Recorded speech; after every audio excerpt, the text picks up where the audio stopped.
TV UNAM es un medio de comunicación que promueve el diálogo, la diversidad y la libertad de expresión en un marco crítico y respetuoso. Los comentarios expresados en este programa reflejan la opinión de quienes la emiten y no de quien la difunde.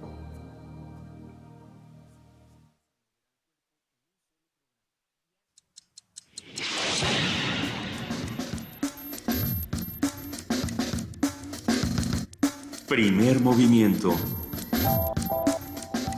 El mundo desde la universidad. Búscanos en redes sociales, en Facebook como Primer Movimiento UNAM y en Twitter como PMovimiento, o escríbenos un correo a primermovimientounam@gmail.com. Hagamos comunidad. 8 de la mañana con 3 minutos, ya estamos aquí de regreso en Primer Movimiento. Para quienes nos sintonizan por TV UNAM, estamos llegando a este Primer Movimiento que ya tuvo una primera hora correteada, ¿verdad? Correteada. Buenos días. Buenos días, Jaime. Buenos días a todos nuestros radioescuchas que continúan con nosotros y los que acaban de encender la frecuencia en la que nos encontramos todos los días, y a nuestros televidentes de Radio UNAM. Recuerden que estamos en las redes sociales, TV UNAM en Facebook, @TV UNAM en Twitter, Primer Movimiento en Twitter para Radio UNAM, PMovimiento, @PMovimiento en Twitter, y en nuestras frecuencias 860, 96.1. Y hoy nos vamos nos despedimos a las 9:30 del espacio de AM para continuar en la FM. Estamos en muchas partes, Windows, Facebook Live, que es el espacio en Facebook donde podrá encontrarnos en TV UNAM. Es un espacio en vivo que puede compartir y que puede hacer cómplice a sus amigos de todas las cosas que hacemos aquí en Primer Movimiento. El momento, si le gusta nuestro trabajo, recomiéndenos. Sí. Muy bien. Muy bien, Miguel Ángel, pues sí, ya tuvimos una primera hora donde hablamos con la arquitecta y diseñadora Mónica Raya sobre esta puesta en escena, esta propuesta de acercamiento escénico a un texto de Miguel León Portilla de 1952, La huida de Quetzalcóatl. Ya tuvimos un radioteatro de Ana María Machado, Niña Bonita, un radiocuento más bien, y ya pues platicamos de diferentes temas. Así es que pues estamos listos para seguir conversando con ustedes y con todos aquellos que se acercan a este espacio. Recuerden que hoy es viernes de complacencias, así es que todo aquello que quieran escuchar, ya nos llegaron varias y las vamos a ir almacenando y les vamos a ir dando curso conforme avance esta mañana y los siguientes días. Por lo pronto, ¿nos vamos a música? Muy bien. Love or Leave Me. Es la complacencia de esta. Es de Nina Simone, Love or Leave Me.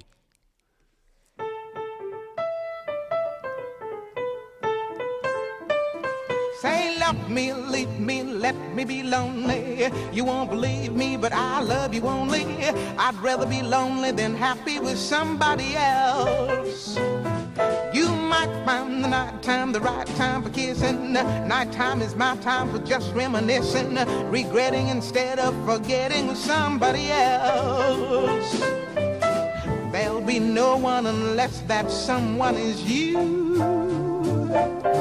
I intend to be independently blue. Say, I want your love, don't wanna borrow. Have it today to give back tomorrow. Your love is my love, there's no love for nobody else.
nombre es María del Carmen Ramos Nava y me dedico a proporcionar servicios en tecnologías de realidad virtual y gráficos computacionales 3D interactivos. Es importante que en la UNAM se tenga al grupo de expertos que pueda facilitar que la comunidad pueda hacer uso de esta tecnología. Fuimos pioneros en esta tecnología, fue abrir nuevos caminos, conocer, saber qué es lo que los universitarios podían hacer. A mí la UNAM me ha dado todas las oportunidades para poder poner en concreto los proyectos que yo imaginaba, que yo soñaba que podíamos hacer con estas tecnologías. Y en la UNAM encontré este universo donde todo es posible. Nighttime is my time for just reminiscing, regretting instead of forgetting with somebody else. There'll be no one unless that someone is you. I intend to be independently blue. Say, hey, I want your love, don't want to borrow. Have it today to give back tomorrow. Your love is my love. My love is your love. There's no love for nobody else.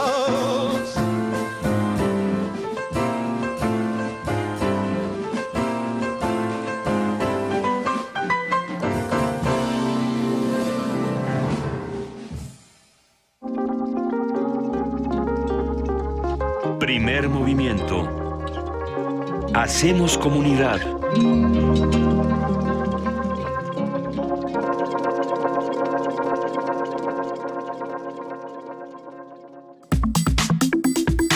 Nota nacional. Rafael Pachano Alamán, titular de la Secretaría de Medio Ambiente y Recursos Naturales, Semarnat, afirmó que la implementación del Acuerdo de París a partir de 2020 será fundamental para México en materia de financiamiento de proyectos de mitigación y adaptación al cambio climático. Durante la Conferencia de Naciones Unidas sobre Cambio Climático, Paquiano declaró que para México es indispensable la elaboración de reglas al respecto para que el financiamiento no sea burocrático. Con esa meta, nuestro país impulsó en París que se dé la misma importancia a los proyectos de mitigación y adaptación al cambio climático. Además, enfatizó en la necesidad de tener buenos proyectos que reduzcan las emisiones de gases contaminantes y de un sistema de transparencia que demuestre los resultados a fin de ser un país beneficiario del financiamiento internacional. Vamos a platicar sobre estas discusiones que se han dado en Bonn, en Alemania, y sobre también la posición de México en los acuerdos de París con Beatriz Bujeda Bernal. Ella es asesora senior en Climate Reality Project. ¿Cómo estás, Beatriz? Gracias por hablar con nosotros nuevamente. No, muy bien, muchas gracias. Gracias a ustedes. Cuéntanos a qué conclusiones se llega y cómo llega México a este final de conferencias en Bonn. Pues mira, todavía falta un día, va a terminar hoy la conferencia, pero bueno, México llega y siempre ha tenido una posición muy progresista, muy de vanguardia, muy de avanzada en el tema climático. Como ustedes mencionaron en la nota, hay algunas cuestiones que son prioritarias para México. México es uno de los países más vulnerables al cambio climático y por lo tanto, pues la adaptación para México es de altísima prioridad, ¿no? Y el hecho de que, bueno, pues el Fondo Verde para el Clima va a destinar la mitad de los fondos para proyectos de mitigación y para la mitad para proyectos de adaptación, pues es muy, muy relevante para México, ¿no? ¿Podríamos detenernos en estos dos conceptos de mitigación y adaptación? ¿De qué hablamos cuando hablamos de cada uno? Cuando hablamos de mitigación, hablamos básicamente de reducción de gases de efecto invernadero, de proyectos cuyo objetivo es reducir la emisión de gases de efecto invernadero. Cuando hablamos de adaptación, es aumentar la capacidad adaptativa de los países para hacer frente ya a los embates del cambio climático, a los efectos, ¿no? Entonces, para México y para los países de América Latina y muchos países del mundo, pues la adaptación es un tema prioritario, sobre todo para los países en desarrollo que cuentan con menores recursos, menor infraestructura para hacer frente, pues, a eventos meteorológicos extremos como huracanes o como sequías, ¿no? Que están, pues, impactando de manera muy, muy, muy importante no solo a su población, sino también a sus economías. Entonces, pues la transferencia de fondos hacia proyectos de adaptación se vuelve realmente muy importante, ¿no? El replanteamiento de los acuerdos en París ha obligado a replantear también la parte del mundo académico que depende tanto de los financiamientos internacionales. Pues mira, sí, por el tema de Estados Unidos, la salida, el anuncio de la salida de Estados Unidos del Acuerdo de París. Estados Unidos pues era uno de los grandes financiadores, sobre todo, bueno, en muchos temas, pero sobre todo en el tema de la ciencia climática, ¿no? Y una buena noticia de esta cumbre de Bonn, Fiji, porque quien realmente se está llevando a cabo en Bonn, pero la presidencia la tiene Fiji en este momento. Pues una buena noticia es que la Unión Europea y sobre todo lo que anunció el presidente francés Emmanuel Macron de que va a suplir el financiamiento que Estados Unidos deje de dar para el avance científico, para el panel intergubernamental de expertos de cambio climático. Entonces, pues una de las cosas que se temía con la salida de Estados Unidos, aunque esta se va a dar formalmente hasta el 2020, era que Estados Unidos iba a ir retirando, y ya de hecho lo ha estado haciendo, financiamiento para muchos temas, entre ellos para el avance de la ciencia en el tema climático. Entonces eso es una buena noticia. Por supuesto, pero la salida de Estados Unidos trae otras consecuencias. Hubo muchas notas sobre la cantidad de discusiones que se tuvieron, cómo llegó Estados Unidos con esta idea del carbón limpio y bueno, los gritos y los jaloneos por este tema de no existe tal cosa, no existe el carbón limpio, es impensable. ¿Cómo entender esta posición y cómo si bien se ha paliado la parte económica, cómo repercute ideológicamente, cómo repercute en la fuerza que puede tener este acuerdo la salida de Estados Unidos? Mira, en un principio la salida de Estados Unidos sí, ocasionó una gran preocupación de la comunidad internacional. Pero inmediatamente, o sea, en horas del aviso de Trump de salir del Acuerdo de París, hubo una reacción realmente impresionante del resto del mundo, incluyendo el segundo emisor más importante, o el primero, dependiendo de cómo lo miramos, que es China, de mantenerse en el Acuerdo de París, y realmente pues todos los países, incluido hasta ahora Siria acaba de ratificar el acuerdo y dejaron completamente solo a Estados Unidos. Tanto Nicaragua como Siria, que eran dos países que no habían ratificado, ya ratificaron, y la reacción internacional ha sido abrumadora, ¿no? A favor del Acuerdo de París. Y quizá lo más importante ha sido la reacción dentro del propio Estados Unidos de sus gobiernos subnacionales, ¿no? California, pues ha dicho que ellos siguen dentro del Acuerdo de París, y lo mismo Washington y Nueva York, que inclusive pues estuvieron ahora en Bonn el gobernador Jerry Brown, y estuvieron muchos gobernadores y muchos actores muy relevantes de Estados Unidos en Bonn con una campaña que se llama Seguimos Dentro, ¿no? I'm Still In, donde ellos pues pretenden seguir cumpliendo con los compromisos del Acuerdo de París. Entonces también el rol de los gobiernos subnacionales y sobre todo ahora en Estados Unidos se vuelve realmente muy relevante, ¿no? También Jerry Brown ha convocado a una cumbre de líderes de este año para ver cómo se va a seguir cumpliendo con los acuerdos. Macron también está convocando otra cumbre. Entonces realmente la reacción ha sido muy muy muy positiva del resto del mundo, pues para contrarrestar esta posible salida, porque bueno, como les decía, hay un procedimiento, y para poderse salir de Estados Unidos pues se tiene que cumplir con ese procedimiento, y la salida realmente sería hasta el año 2020, coincidiendo precisamente con la campaña para una posible reelección de Trump. Y el Acuerdo de París podría convertirse en un elemento importante de esa campaña, ¿no? Entonces, bueno, pues sí hay una carrera contra el tiempo, las cosas hay que hacerlas mucho más rápido de lo que se anticipaba. Quizá lo más relevante, yo diría, ahora en Bonn, que se discutió, son las acciones pre-2020, o sea, lo que se tiene que hacer antes del 2020, y en eso pues los países en desarrollo lograron concesiones importantes de los países desarrollados, en el sentido de que primero los llamaron a ratificar la enmienda de Doha del segundo periodo del protocolo de Kioto, que todavía no entra en vigor, que son acciones antes del 2020, ¿no?, que tienen que llevar a cabo los países desarrollados. Los llamaron también a ser transparentes en lo que están haciendo, que den informes de lo que están haciendo, y sobre todo el tema de financiamiento, ¿no?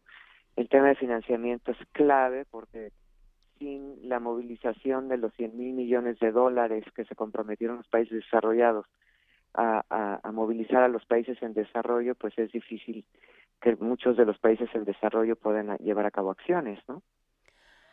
Y en este sentido, ¿cómo queda México? Porque México siempre firma todo, México siempre es un ejemplo de compromiso, de las reglas que pone, de las leyes que pone en marcha, pero ¿cómo se ve esto? Tenemos datos de si han bajado las emisiones en México y cómo están funcionando, qué tanto esos apegos y esas y esos compromisos internacionales tienen una repercusión en nuestro medio ambiente. Pues mira, el compromiso que hizo México, que entra en vigor, digamos, el 2020, Uh-huh. y que abarca del 2020 al 2030, es un compromiso ambicioso en el sentido de que México comprometió una reducción del 22% de sus emisiones sin condicionarlo al financiamiento internacional ni a la transferencia tecnológica. Esto quiere decir que México lo va a hacer con sus propios recursos. También presentó una meta condicionada de poder aumentar o incrementar la ambición de estas reducciones al 36% si recibía financiamiento. Uh-huh. Entonces, bueno, México sí requiere hacer cambios transformacionales increíblemente importantes para lograr sus metas. Son metas ambiciosas. Ya empezó México, por ejemplo, en el tema de la transición energética, pues ya vemos avances. Inclusive México en el 2015, precisamente mientras se realizaba la COP de París, aprobó el Congreso mexicano la ley de transición energética, que tiene metas pues con tiempos y con montos, digamos, de reducción de emisiones muy claras, ¿no? Uh-huh. Ahora bien, como bien dices, bueno, una cosa es lo que comprometes, lo que dices, y otra cosa es pasar a la acción. Uh-huh. Y México requiere pues una hoja de ruta de cómo va a implementar pues todas estas acciones a las que se ha comprometido. Requiere también pues planes de financiamiento, cómo se va a financiar todas estas acciones, y bueno, pues también una sociedad civil actuante que le demande el cumplimiento de sus compromisos, ¿no?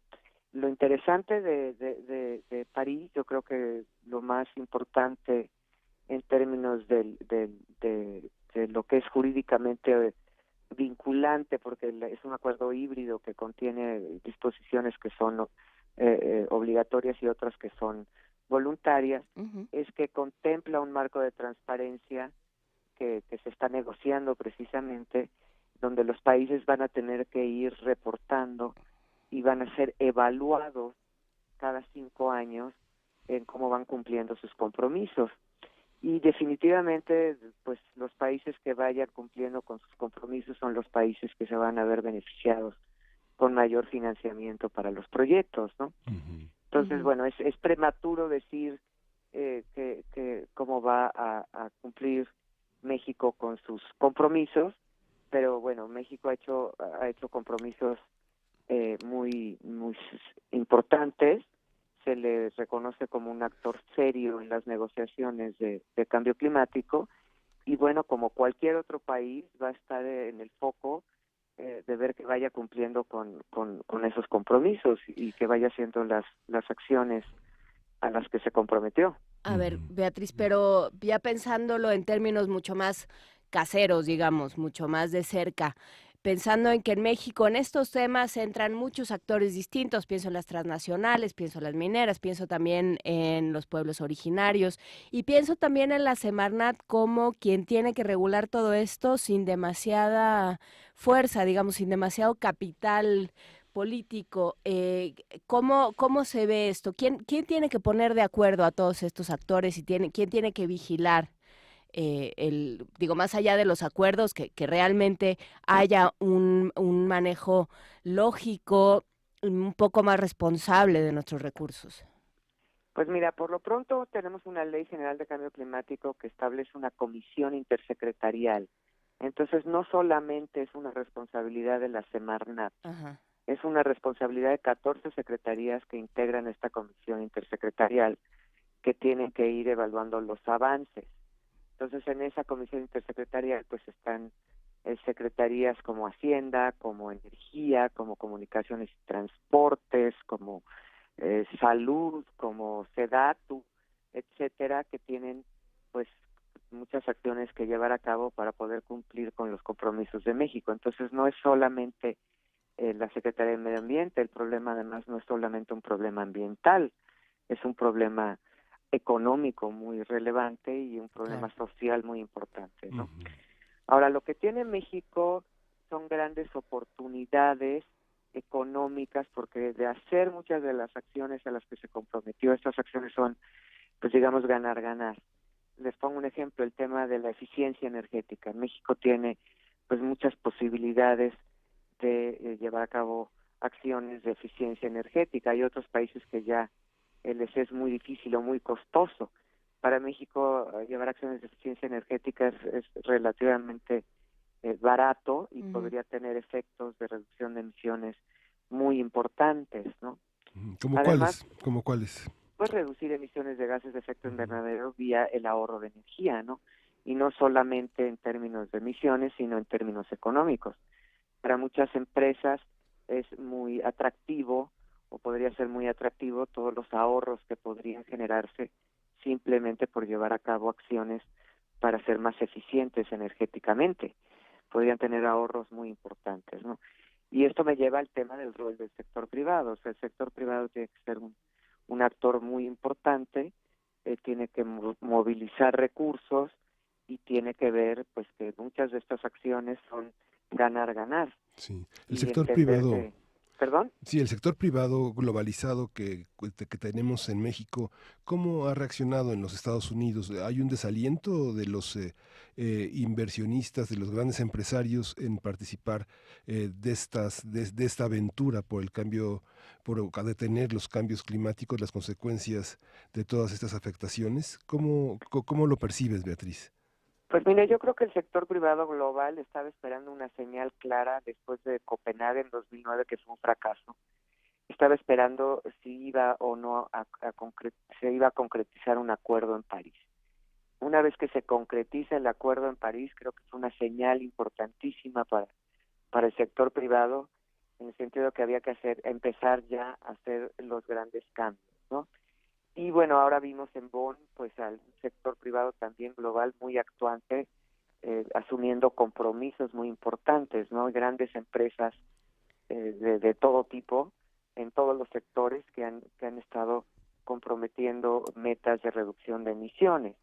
Eventualmente, pues esto va a tener un impacto también en el comercio, ¿no? Uh-huh. Aquellos países que no integren o no internalicen en los costos del cambio climático, de las emisiones, pues podrían llegar a tener problemas para exportar, digámoslo de alguna manera, ¿no? Porque no internalizan la huella de carbono y eso pues les da una ventaja comparativa sobre los que sí lo hacen, ¿no? Entonces, bueno, pues es cuestión de esperar cómo se va a reaccionar, pero pues yo soy muy optimista y veo, o sea, el hecho de que el Acuerdo de París entrara en vigor menos de un año después de su adopción, pues realmente fue un tiempo récord. Ningún otro acuerdo internacional de esta magnitud ha entrado en vigor en tan corto tiempo. Ha tenido tanto respaldo y bueno, pues sí, hay un sentido de urgencia que no vamos a negar. Hay que hacer los cambios mucho más rápido de lo que se anticipaba, y pues en eso es en lo que hay que estar muy pendientes, ¿no? Y en el tema del financiamiento, pues sí, el hecho de que se haya burocratizado el Fondo Verde, o que se pueda llegar a burocratizar, es algo que hay que tener mucho cuidado, ¿no? Porque el financiamiento tiene que fluir de manera muy rápida para Claro. poder empezar, ¿no? Hay una parte, digo, los científicos llevan muchos años, décadas diciendo y advirtiendo de esta amenaza. Creo que también la parte política juega de manera muy importante en esto.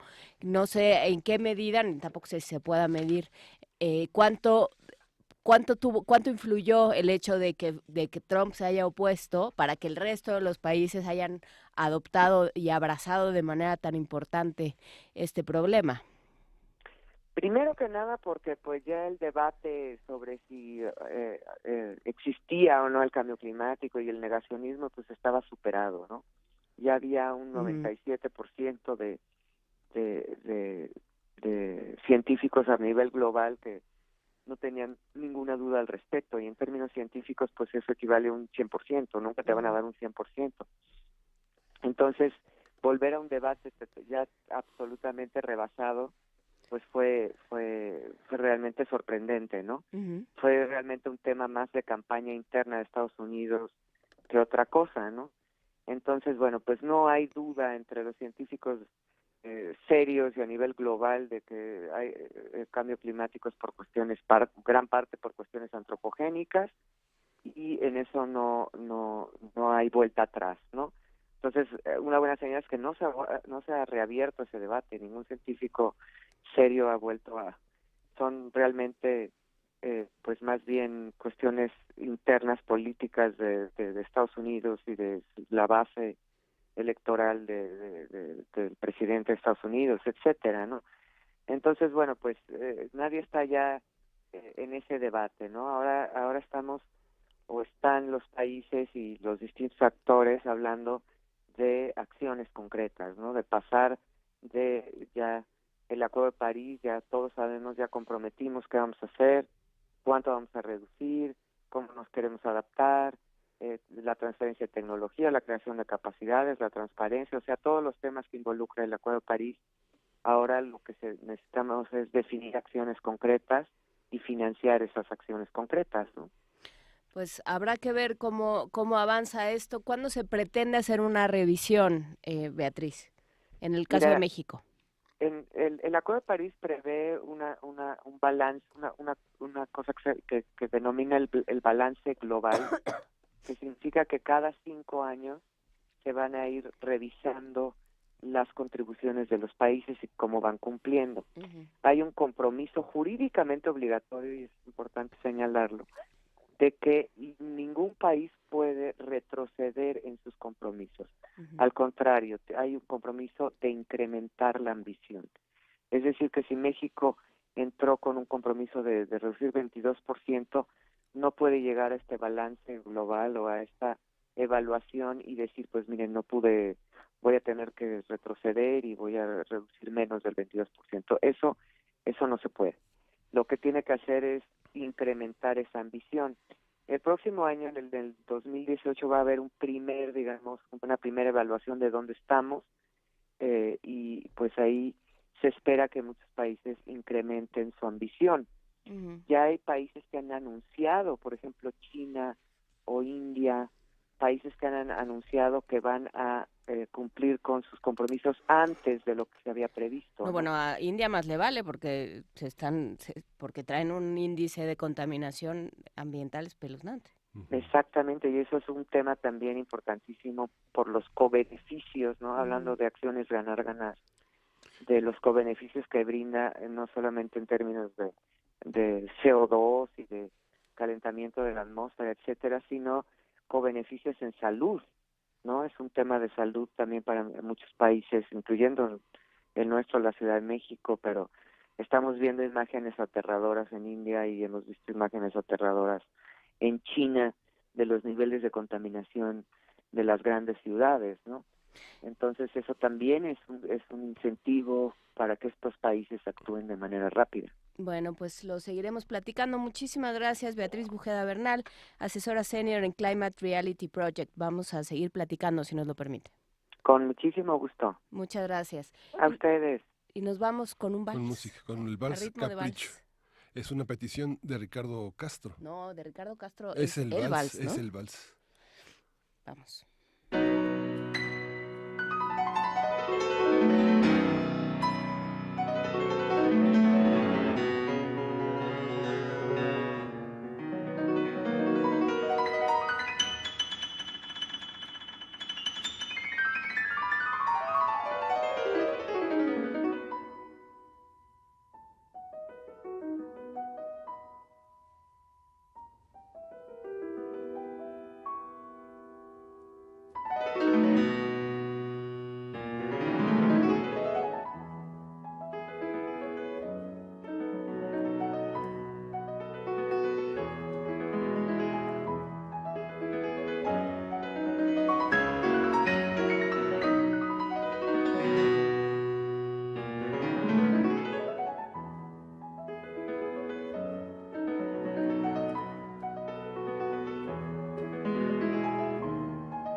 Primer movimiento.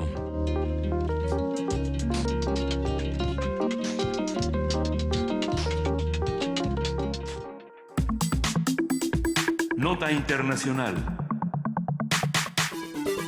Salvator Mundi, una pintura atribuida a Leonardo da Vinci, se convirtió en el cuadro más caro de la historia. La casa Christie subastó la obra en $450 millones.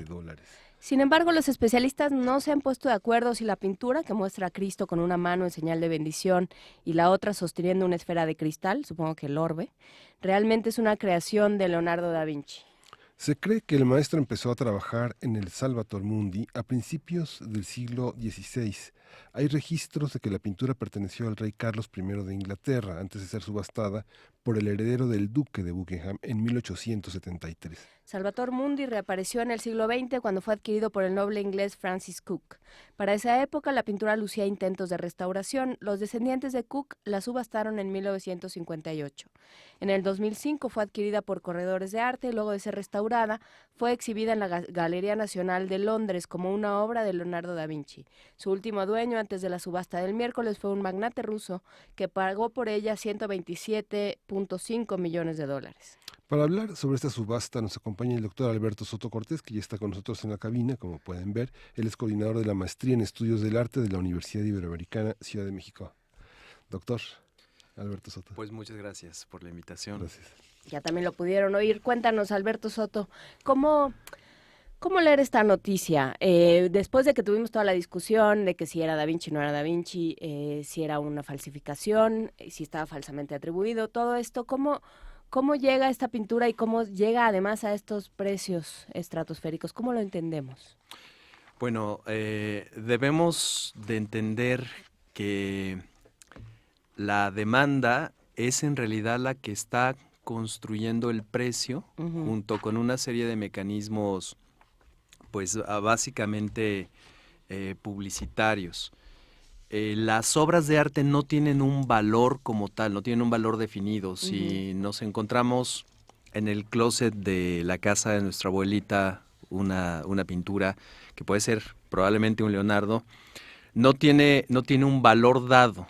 El valor lo construye una serie de actores que legitiman, y esa legitimación es la que permite que una casa de subastas se aventure proponiendo un valor estimado según la escasez de esas obras.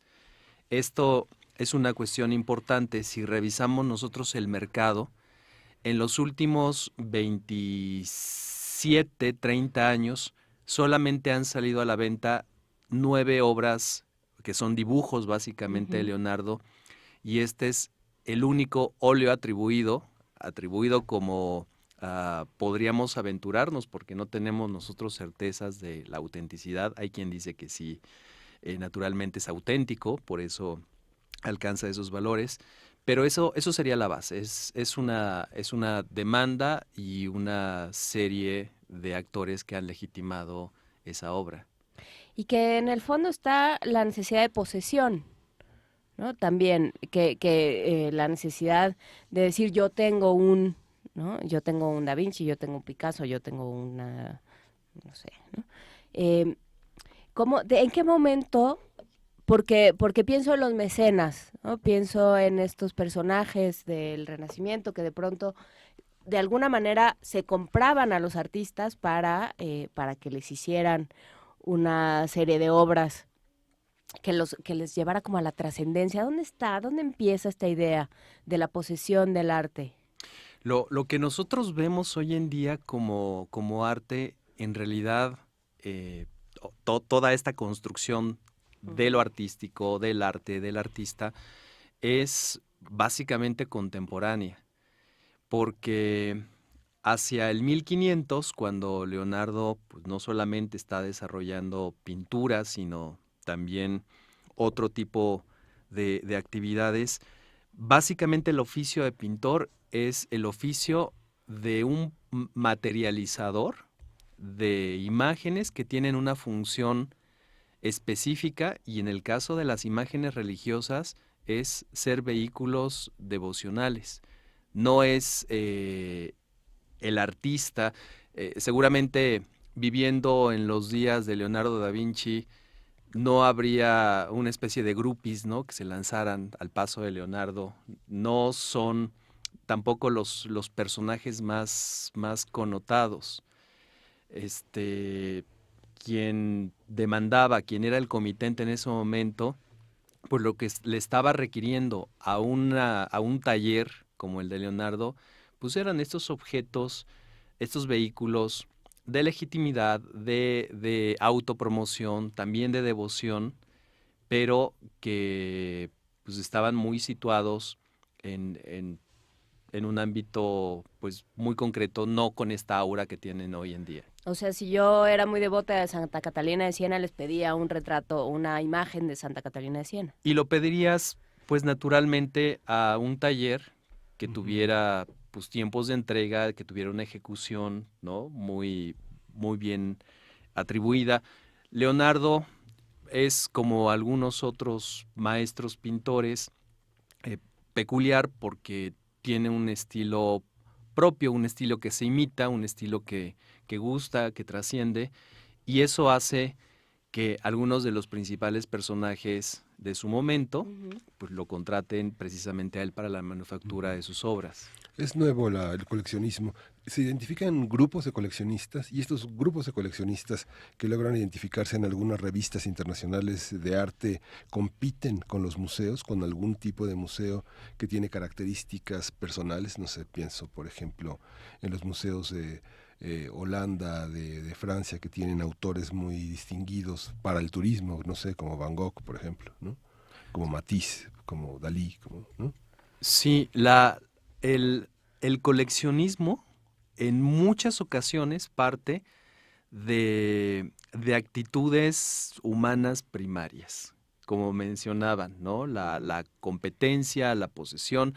Esto es algo que vemos como mecanismo muchas veces en las subastas. Hay todo un sistema que está muy bien explicado por la teoría de juegos, ¿no? Ir a una subasta es como estar en una mesa de blackjack en muchas ocasiones, pero también existen coleccionistas que a los ojos de la opinión pública son personajes aventureros extremadamente exóticos, pero ya en realidad se trata muchas veces de representantes de inversiones, porque en varias ocasiones no es el sujeto el que está haciendo la adquisición, sino es la empresa o el grupo de empresas de un ejecutivo el que está adquiriendo la obra de arte, y lo está haciendo porque a fin de cuentas esa obra de arte no es más que un bien que representa un capital específico y que al mismo tiempo va a ingresar. Si alguien gastó 450.3 millones por un Da Vinci, esos 450.3 entran como tal, de nuevo, al patrimonio de la empresa y se obtiene además visibilidad, ¿no?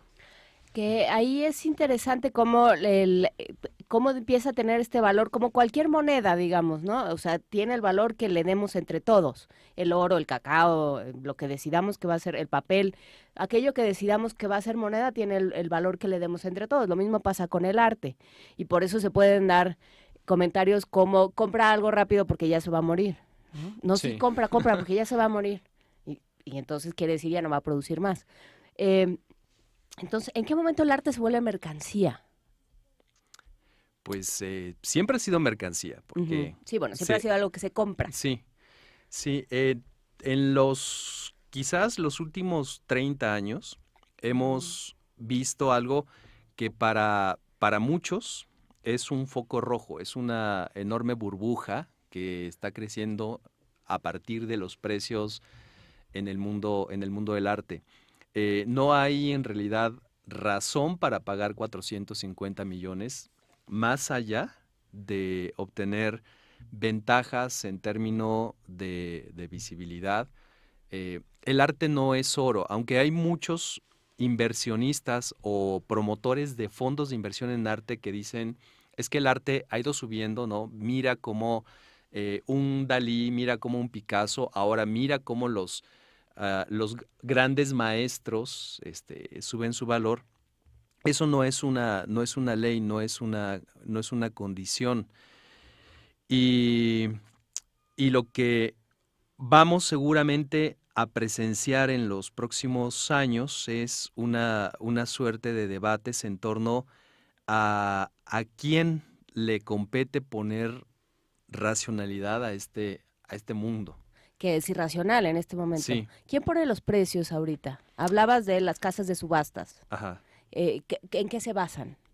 Una casa de subastas se basa en muchas cosas. Primero, antes que nada, en una clientela que conoce. Una casa de subastas es una oficina de relaciones públicas y por eso determina cómo va a constituir una subasta, qué lotes, ¿no? Van a estar relacionados unos con otros. Sabe de alguna manera cuánto, hay una percepción de cuánto circulante podría entrar a una subasta determinada. Y la casa de subastas lo va a legitimar a partir de si la obra es escasa o no es escasa. Mencionabas pues el valor de los artistas muertos puede ser siempre mayor porque se tiene de alguna manera la certeza de cuál es el tamaño de su producción. La casa de subastas, conociendo además si la obra ha entrado en el circuito de exposiciones, que por ejemplo, que Leonardo o supuesto Leonardo haya entrado a la National Gallery, es una cosa que le acredita, que haya sido trabajado por tal o cual curador, también asume un valor mayor, que se hayan escrito libros acerca de la obra, libros académicos, que haya aparecido en catálogos, en artículos.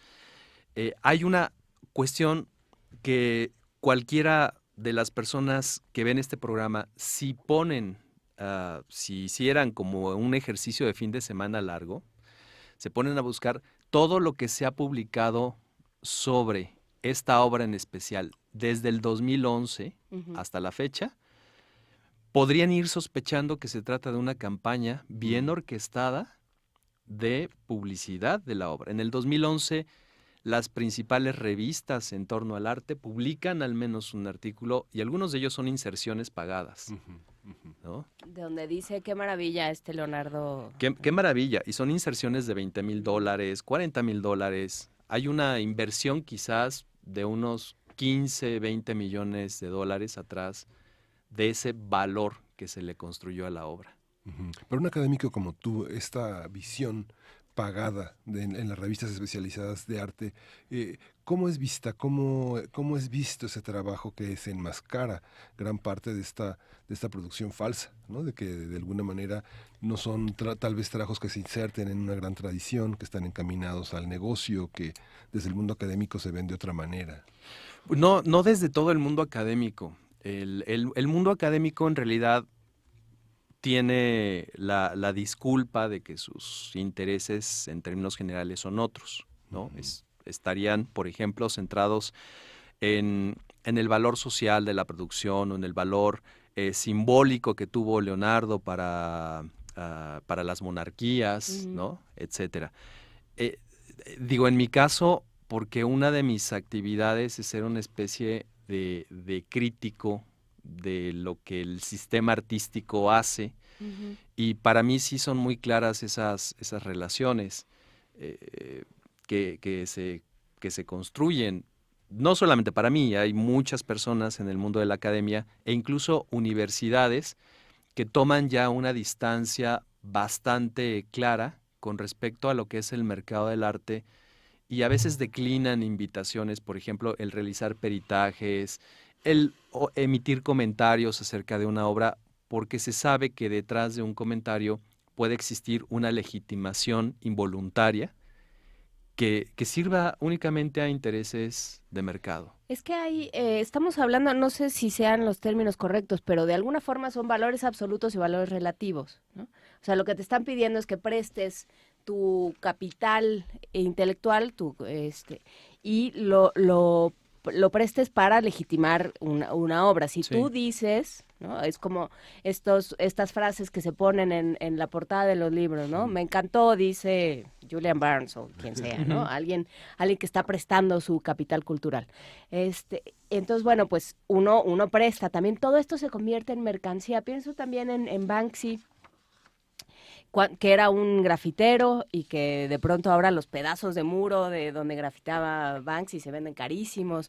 O pienso en Gabriel Orozco, pienso en todas estas manifestaciones y todos estos productos del arte contemporáneo que uno no se explica de dónde viene su valor, ¿no? Uno puede entender el contexto de Leonardo, uno puede entender la capacidad técnica de Rembrandt, ¿no? Hasta cierto punto, pero de pronto hay ya una serie de cosas, sobre todo relacionadas con el arte contemporáneo, que se empiezan a volver mucho más complicadas de aprender, digamos, de entender. ¿Cómo se trabaja esto? ¿Cuál es la idea en términos teóricos?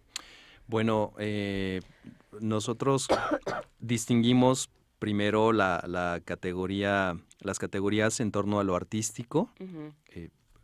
Están asociadas, pero no son iguales a las categorías de mercado, ¿no? Son dinámicas completamente diferentes.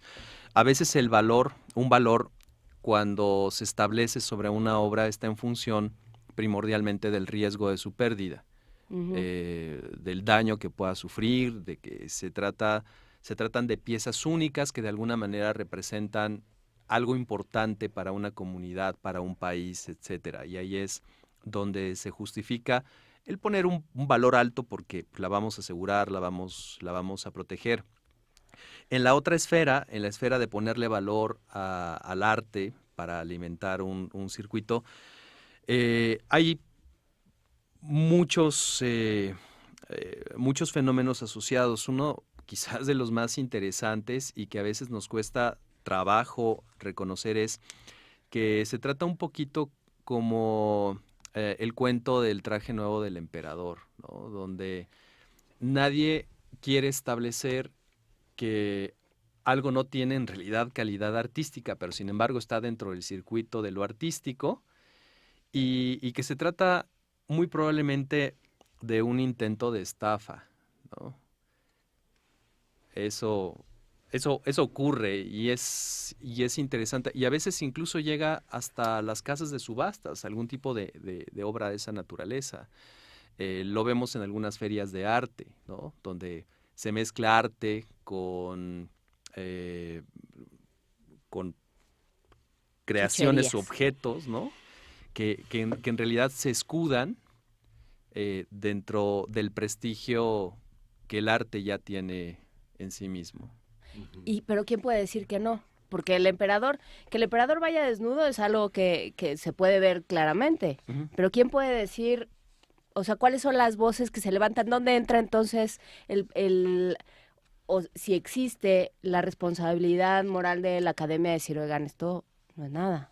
Y la academia no en realidad no puede convertirse en un juez que limite a la sociedad a asumir las formas que la sociedad desee, en términos de consumir objetos a los cuales se le asume algún valor.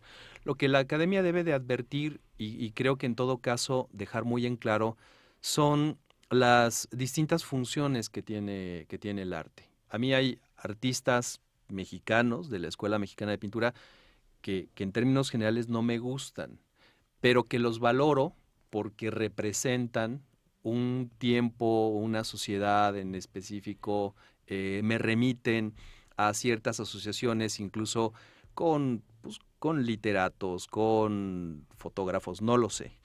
Creo que en la academia tenemos que dejar las cosas muy, muy claras y que sea el mercado, a fin de cuentas, quien decida. Antes de entrar aquí, comentábamos sobre los futbolistas, ¿no? El valor que puede tener un futbolista o que puede tener la participación de un actor, una actriz en una película. A veces vemos que una actuación pues deja mucho que desear y hay algún actor de teatro independiente que tiene 1000 veces, ¿no?, más tablas para representar algún personaje, sin embargo su salario puede ser mínimo o nulo. Creo que un crítico de actuación, de teatro, pues podría dejar muy en claro, ¿no?, qué es una actuación que destaca y qué no es una actuación que no destaca, pero pues no podemos tampoco decir no les paguen esas cantidades. Claro. La plástica en México tiene si nada más hablamos nada más del siglo XX, tiene una larga tradición, fundamentalmente en revistas, en publicaciones, como tú decías, catálogos. Gran parte de esta crítica la han ejercido poetas y escritores, no tanto alguien que tenga el título de crítico literario o especialista en la literatura. Pienso, no sé, Cesalla Moderna y todo el proyecto ateneísta, hasta toda la gran consigna que hicieron Villaurrutia, Novo, Cuesta, de todos los grandes pintores de ese momento. Después, en los años 60, la tradición de la ruptura tuvo a grandes escritores como grandes críticos, desde los propios escritores que escribían sobre sí mismos, como Felgueres, como García Ponce, como Rojo, como Cuevas, ¿no? ¿Cómo valorar esa tradición? Uno podría pensar que existe una crítica de pintura. El Estado mexicano ha ido a la par legitimando el muralismo, legitimando la propia ruptura, legitimando las diferencias en los homenajes nacionales, por ejemplo, con Tamayo, con Cuevas.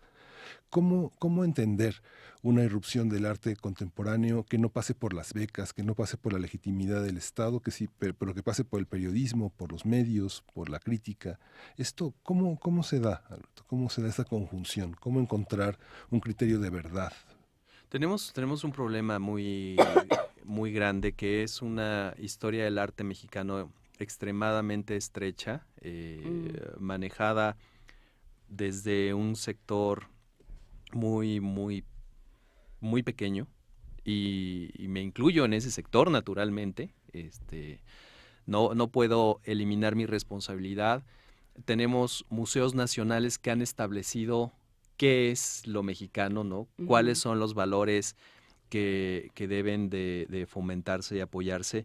Creo que muchos coincidimos hoy en día que tenemos que abrir y tenemos que luchar para que incluso la crítica no sea propiedad de unos cuantos. El arte, si asumimos que el arte es universal, entonces el arte se puede abordar y se puede criticar desde cualquier disciplina, ¿no? Porque tocaría prácticamente todos los valores y todas las experiencias humanas. Y tenemos también, creo que ahora, la oportunidad que no se tenía hace un par de décadas de ampliar nuestro criterio visual y nuestra experiencia a partir de actores que antes eran más bien escasos. Ahora hay muchas galerías, hay muchos festivales jóvenes, hay más creadores. Creo que... ¿Hay más o tienes siempre a los mismos? Porque luego eso pasa también.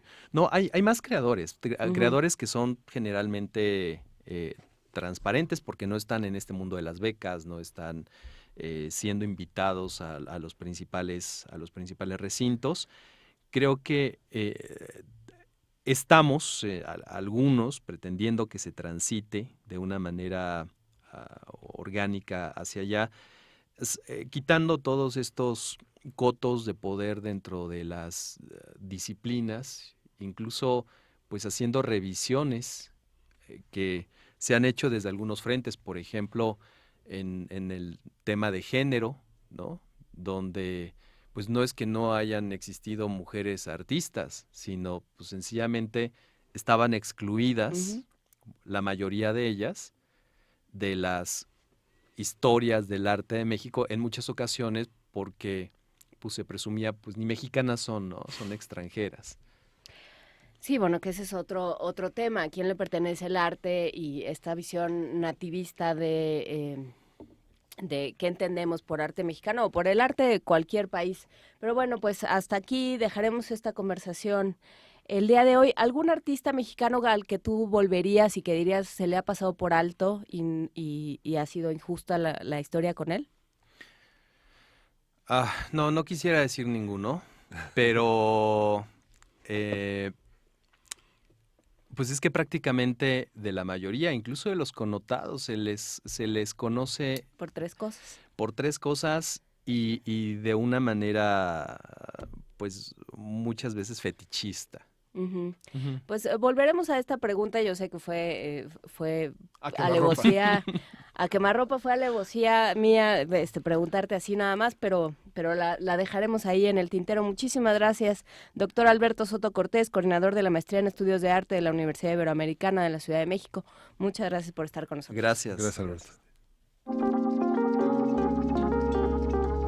Primer movimiento. Hacemos comunidad.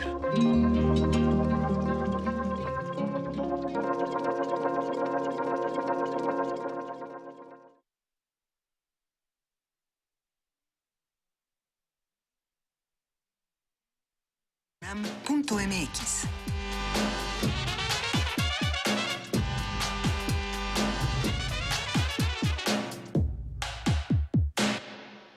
De la mañana con 3 minutos, ya estamos entrando a esta tercera hora de Primer Movimiento. Muchos comentarios sobre el arte, sobre aquello que entendemos como el mercado del arte. Tania Mafalda nos escribe y nos dice: las redes nos han servido para compartir el trabajo plástico a pesar de los obstáculos. Por supuesto, es interesante volver una vez tras otra a estos panteones del arte, de la literatura, de lo que se produce, ¿no? Y cómo hay quien decide y cómo la crítica, que de pronto es muy unilateral, decide quién está bien y quién no, y bueno, pues cada quien irá haciendo sus propias listas y sus propios cánones, Miguel Ángel. Sí, y la plástica ha avanzado a la par de la literatura, la música y el teatro, acompañándose de una manera de grupo, desde, como mencionábamos, los ateneístas, los contemporáneos, toda la Escuela Mexicana de Pintura, la generación de la ruptura. Ahora tenemos ya una obra muy redonda de muchos pintores que tienen un universo crítico verdaderamente complejo, como Juan Soriano, como ahora Sebastián, cumple 70 años, ¿no? Digamos que hay todo un conjunto de escritores, de pintores que vienen de un ámbito cultural muy particular donde se caracteriza por la ausencia de crítica, ¿no? Sí, vale la pena repensar la crítica por supuesto, de obra plástica, pero también de literatura, de poesía, de música, y entenderla como un oficio y no nada más como algo que uno hace para pegarle al que le cae mal. Pero bueno, eso es otro tema. Sí. Paco Ángeles está sosteniendo un pizarrón que parece como esos que te ponen en el oculista, porque ninguna de las palabras, ninguna de las letras que pone una que pone una junto a la otra, para mí tiene mucho sentido. Pero bueno, es algo así como la canción es Samanca de la DAP y la pide I'm Liarskew o algo similar. Vamos a escuchar Samanca de la DAP. Eau de Blanc. Tucson y Gelacho. Yo de Shuka y Genjones. ¡Hopa! ¡Hopa!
Primer movimiento.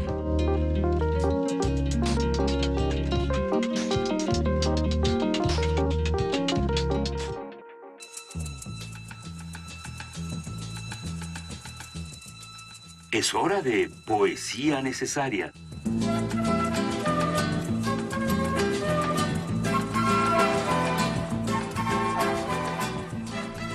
9:00 con 10 minutos, en efecto, Miguel Ángel, directo. Ya no nos dieron permiso de seguirnos explayando sobre el tema del arte y estas cosas que nos tenían tan inquietos fuera del aire.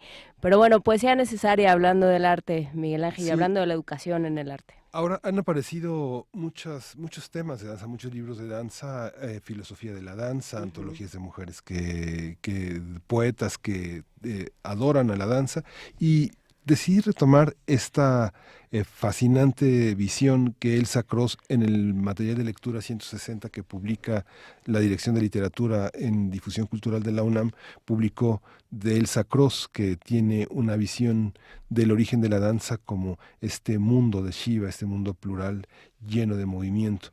Y es Shiva Danzante, que es una de las secciones largas de esta antología que anotó David Huerta como introducción a la obra de Elsa Cross. Se llama Shiva Danzante y dice: hormigas suben por el pie de tu estatua, hilos de araña enlazan tus cabellos al círculo del mundo, arco de fuego enmarañado, lleno de calaveras, bebes hormigas, en tu diestra un tambor, placer que salta, crea su estruendo el universo que a un tiempo sostienes en la palma de la mano. Allí también el luego que todo lo destruye, vuelan cenizas donde tu danza se desata. La noche se pierde en el ojo de silencio de donde emanan palabras y criaturas. Queda tu paso en el bronce detenido. Incendias hacia atrás toda memoria, hacia adelante toda expectación, y en el presente puro solo te soy, me eres, los confines del mundo en las puntas de tu pelo enmarañado. Primer movimiento.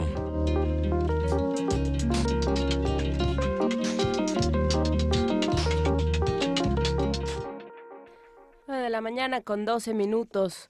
Hay que regresar, hay que decir que estos materiales de lectura que publica la Dirección de Literatura de la UNAM están, por supuesto, en línea, se pueden consultar en línea. Todo esto, cada vez que hablamos de los materiales de lectura, están en línea y se pueden consultar ahí. Qué interesante lo que plantea Elsa Cross sobre lo que se incendia hacia atrás, que es la memoria, y lo que se incendia para adelante, que es la expectación. Sí, es bello.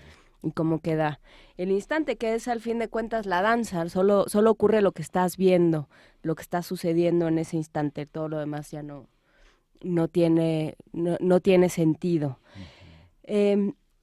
Vale la pena también volver sobre el tema de la educación en el arte. Nos escribe Fabiola Cantú y dice: queremos que más gente reconozca el buen arte sin recurrir a los críticos.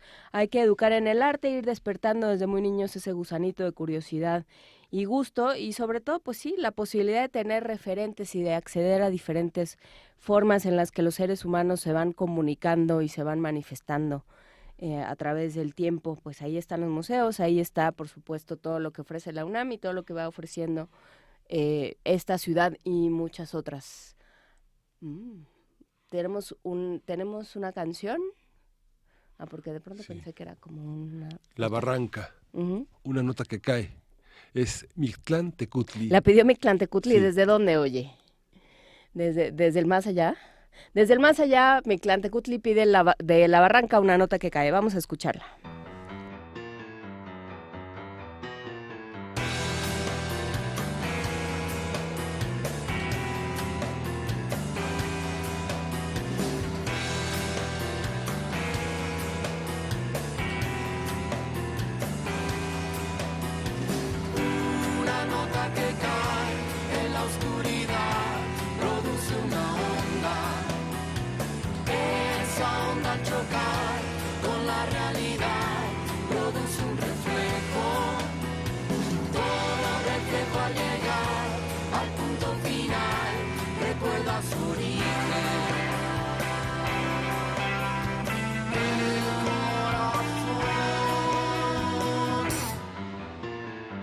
¿Cuántos millones de canciones ha de haber circulando en el aire, viajando por la red?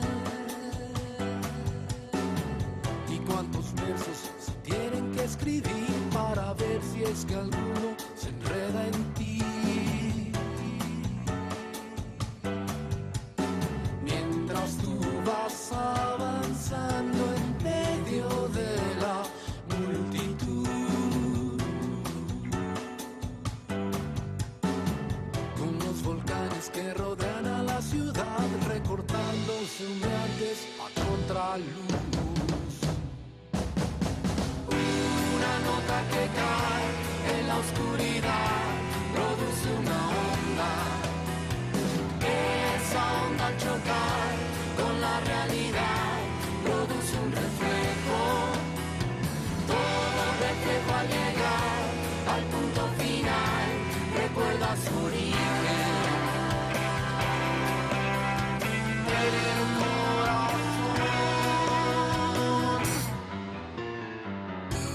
forma, habrá que transitar el camino directo hacia la percepción.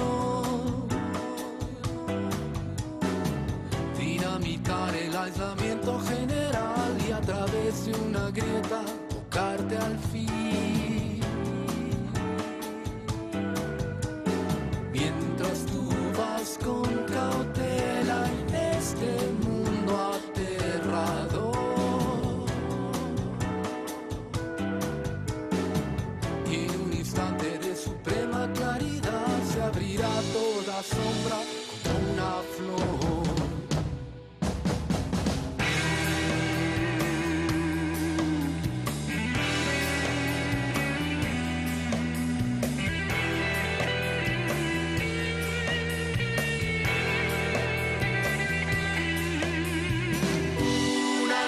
Que cae en la oscuridad produce una onda.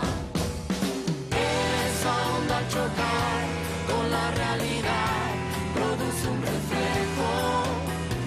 Todo reflejo al llegar al punto final recuerda su origen.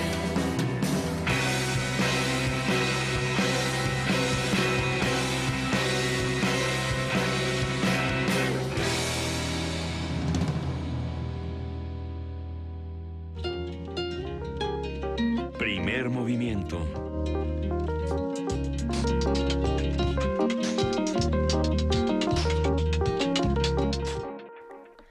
Pues desde alguno de los pisos del Mictlán nos pidió Mictlantecutli esta canción de La Barranca y la agradece Tsitsi.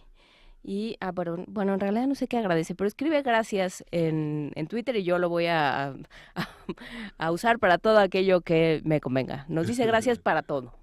También te la puedo prestar, te la puedo endosar y también a ti te dice gracias, Miguel Ángel. Ok.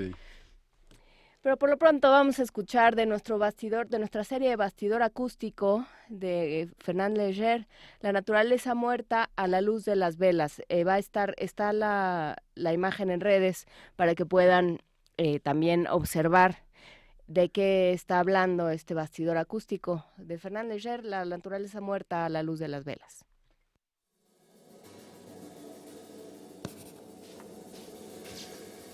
Bastidor acústico. Naturaleza muerta a la luz de las velas. Fernand Léger, óleo sobre lienzo, 1922. Junto a la pastoral de Henri Matisse, El olivo cerca del estanque de Georges Braque, La paloma con chícharos de Pablo Picasso y Mujer con abanico de Amedeo Modigliani, esta es una de las 5 obras maestras que fueron robadas del Museo de Arte Moderno de París el pasado 20 de mayo de 2010. Los lienzos no fueron cortados, sino cuidadosamente desmontados. El ladrón dejó los marcos vacíos en una de las salas del museo.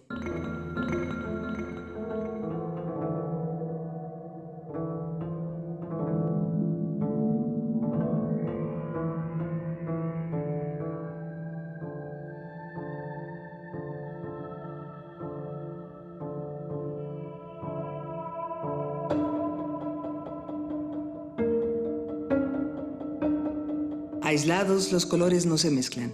Permanecen contenidos al interior del trazo exacto y acompasado de formas rectangulares y circulares que ostentan sin comprometerse la apariencia de una vajilla, una mesa, una vela y una ventana. En rojo, amarillo, negro, blanco, azul y verde, la naturaleza muerta a la luz de las velas de Fernand Léger transgrede el estilo tradicionalmente realista del tópico y da muestras de una clara inclinación hacia las perspectivas del cubismo y del futurismo. Arquitecto de formación, Léger comenzó sus estudios en las artes plásticas a los 22 años, como alumno de la Académie Julian y como oyente en la Escuela de Bellas Artes de Versalles. En la década de 1920, animado por el trabajo de Cézanne, Kandinsky, Picasso y Rousseau, Léger practicó y conjugó las estéticas del postimpresionismo, cubismo, fauvismo, futurismo y arte abstracto en un conjunto de piezas que recibió el epíteto de mecánicas. Fernand Léger, pintor, escultor y cineasta francés, murió en 1955. precursor del arte pop, fueron protagonistas de su obra el imaginario de la era industrial y los objetos de la sociedad de consumo, a la manera del purismo de Le Corbusier y Amédée Ozenfant. El estilo mecánico de Leger privilegia la lógica y la claridad de una representación afín a las prerrogativas de los planos sólidos de color de la pintura tipo Hard Edge. Naturaleza muerta a la luz de las velas. Fernand Léger, óleo sobre lienzo, 1922. Junto a la pastoral de Henri Matisse, el olivo cerca del estanque de Georges Braque, la paloma con chícharos de Pablo Picasso y Mujer con abanico de Amedeo Modigliani, esta es una de las 5 obras maestras que fueron robadas del Museo de Arte Moderno de París el pasado 20 de mayo de 2010. Aunque lo más probable es que no hayan salido de Europa, los cuadros, cuyo valor oscila entre los 100 y los 500 millones de euros, pueden hallarse en algún lugar de América, África, Asia u Oceanía. Bastidor acústico.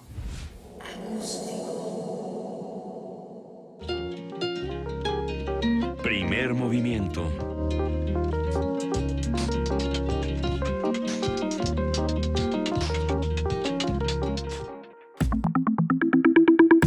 La mesa del día.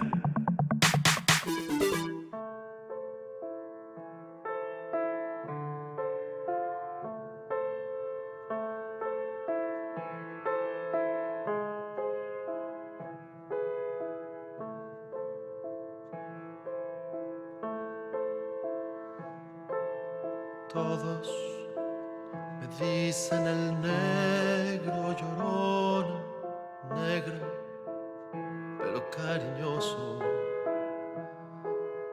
Todos me dicen el negro llorona, negro, pero cariñoso.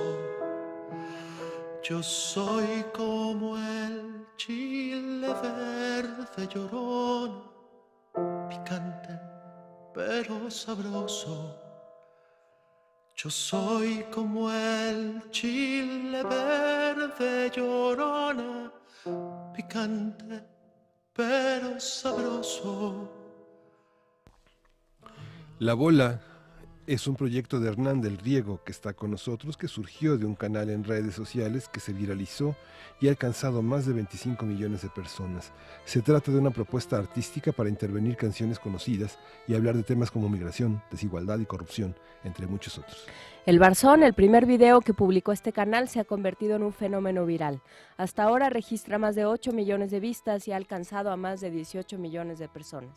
Hernán del Riego presentará este proyecto para resistir en el Teatro de la Ciudad con un cancionero integrado por el repertorio del canal de música para Facebook y YouTube. Para hablar de su proyecto, su presentación en el Teatro de la Ciudad Esperanza Iris y de cómo ciertas canciones se llevan en el alma y ayudan a resistir, el próximo viernes 24 de noviembre se va a presentar a las 8:30. Nos acompaña Hernán del Riego, creador, director de escena, actor, cantante y compositor. Gracias por estar con nosotros, Hernán, buen día. Gracias, pues muy contento y honrado de estar en Radio UNAM. Pues trataremos de portarnos a la altura. A ver, cuéntanos, ¿qué es La Bola? ¿Qué pasó? ¿Qué te estaba pasando por la cabeza? A ver. Pues mira, La Bola es es un regalo de pertinencia para mí como artista, ¿sabes?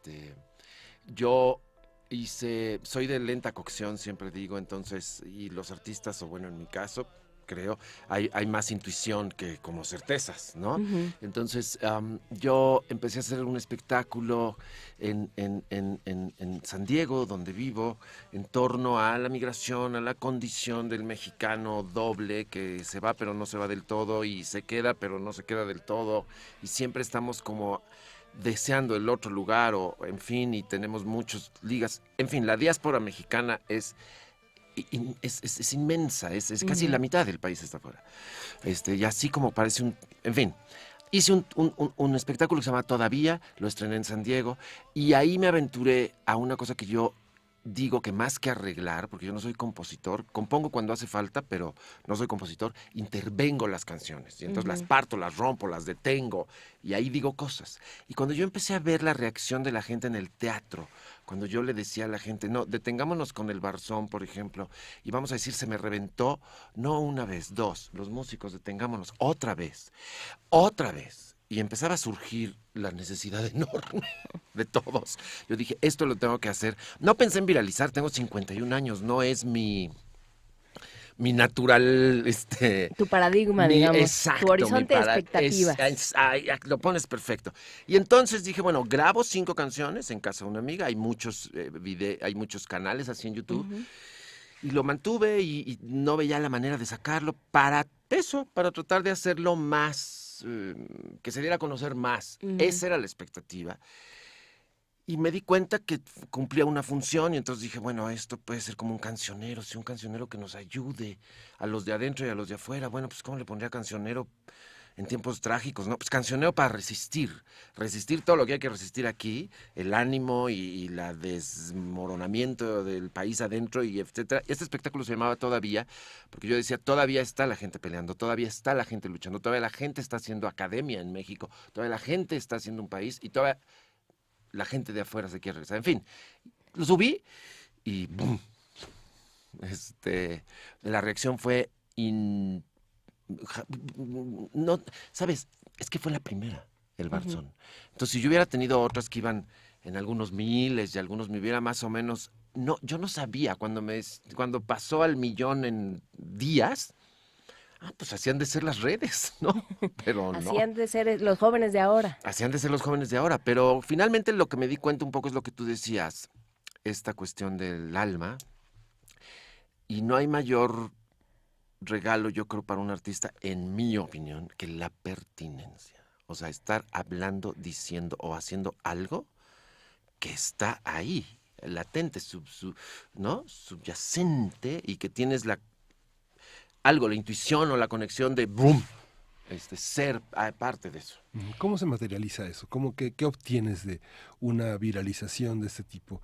La posibilidad de presentarte en público y de vender unos boletos, de anunciar en el canal cosas. ¿Cómo no ser rebasado por eso que de alguna manera para unos es un éxito y para otros es realmente colocarte en una tribuna de la que ya nadie puede bajar a alguien, ¿no? Mira, que no es una moda, que no es una... No, mira, me gusta mucho tu pregunta y tenemos 2 horas, ¿verdad? Más o menos. Adelante. No, de hecho nos tenemos que despedir de AM. ¿Nos despedimos de una vez? Antes de pasar a tu pregunta, para que tengan más tiempo de pensar y de condensarla en 5 minutos en lugar de las 2 horas. Nos despedimos de la transmisión de AM, agradecemos muchísimo su sintonía. Les recordamos que nos pueden seguir viendo a través de TV UNAM, nos pueden seguir escuchando a través del 96.1 de FM y a través de nuestras frecuencias en Internet. Muchísimas gracias.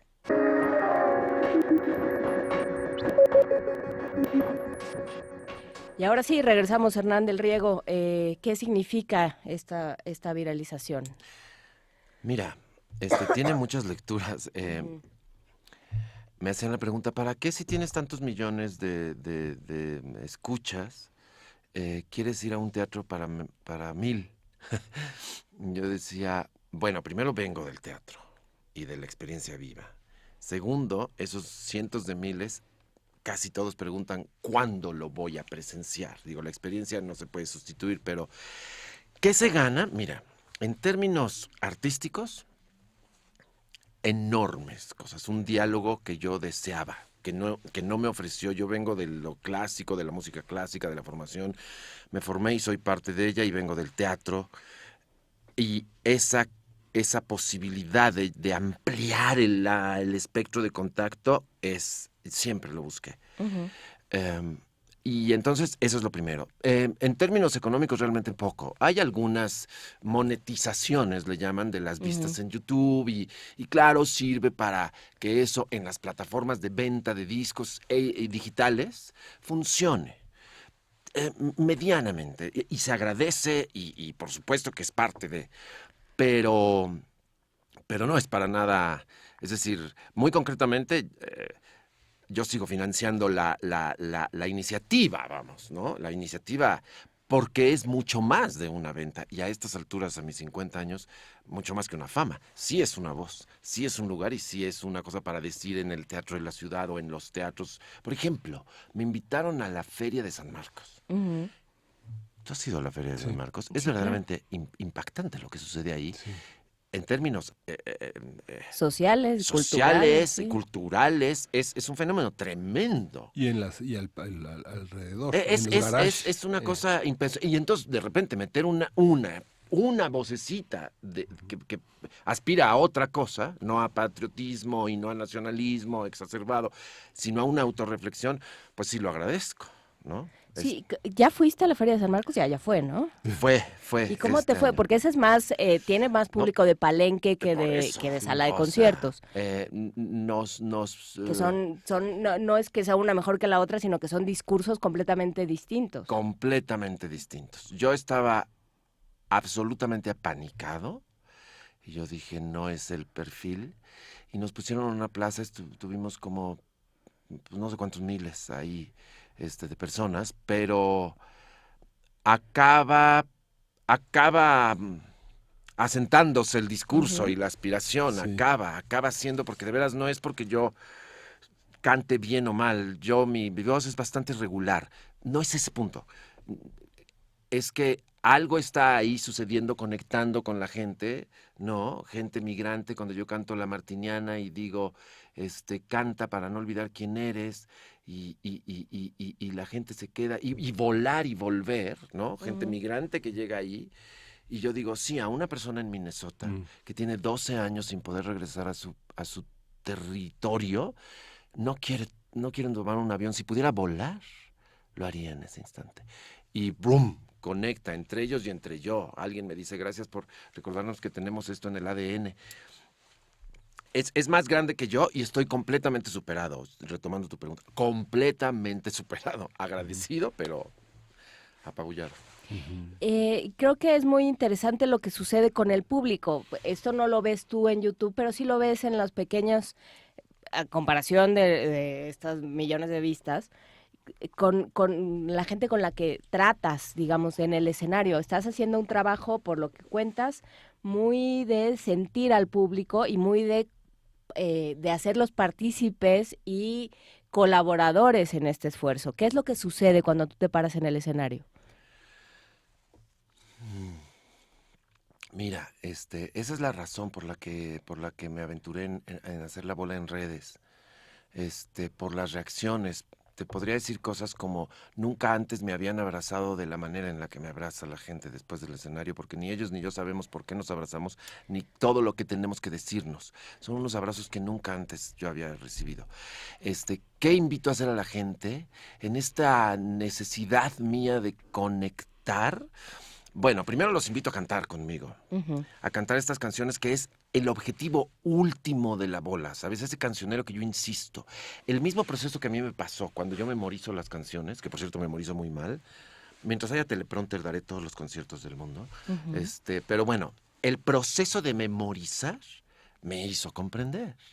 Y entonces yo digo, por favor, cántenlas, canten las canciones porque van a conectar. Y se va a cerrar el círculo. Es activo. Dicen, ¿por qué no mejor haz algo más concreto? Y yo digo, en serio, si cantamos, hacemos una conexión interna, hacemos una conexión comunitaria, se hace la red y se hace comunidad. Entonces, el ejercicio de cantar lo hago mucho en el escenario. Los invito a que se nos reviente varias veces. Los invito a que pataleemos en una canción de La Paloma, que es Memoria. Los invito a decir en la canción de Los Cojolites, negra, color de tu madre, porque si niegas a tu madre, niegas todo. Y en esta discriminación soterrada que vivimos los mexicanos, hay que decírnoslo. Y la gente no puede decírselo. Y en fin, los invito a participar muchísimo. Mucho. Vamos a escuchar La Varsoviana de Hernán del Río.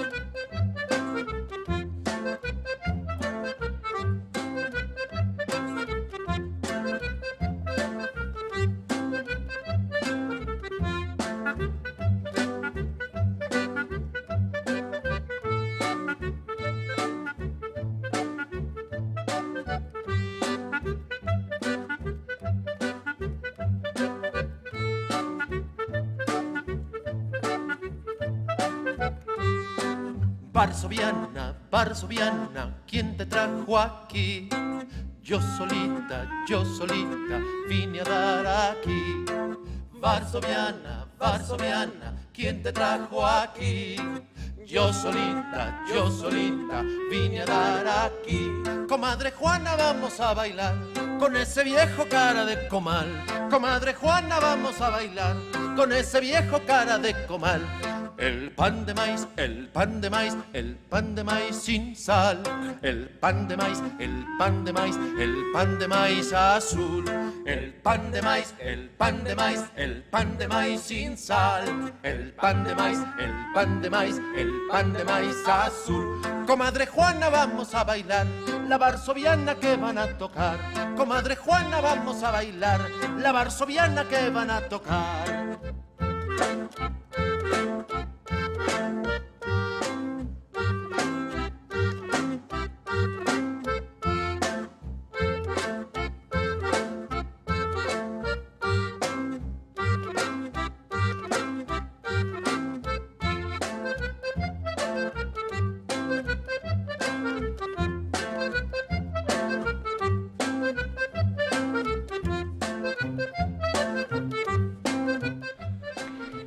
La varsoviana y el pan de maíz. Muchísimas gracias, Hernán del Riego, por esta interpretación. Cuéntanos cómo eliges tu repertorio, cómo eliges las canciones.